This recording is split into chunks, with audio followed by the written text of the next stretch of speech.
Welcome to the Slop Farm. Enjoy the video. You start by powering the phone off and removing the SIM tray so nothing powers up while you work. Once done, loosen the 2 pentalobe screws at the lightning connector. Apply low heat for 20 to 30 seconds around the display edge to soften adhesive. Use a suction cup and thin pick to lift the screen from the bottom.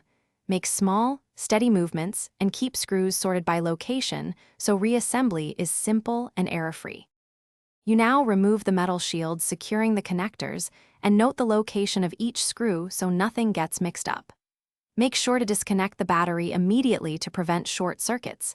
Then carefully disconnect the display, digitizer, and front camera connectors in order.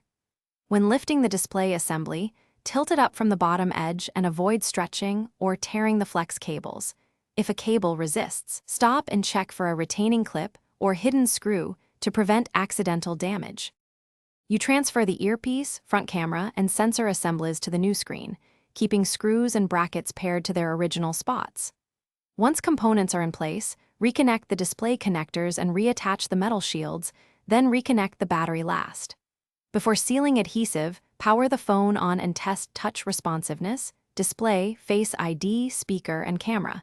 If something fails, reopen and verify connectors and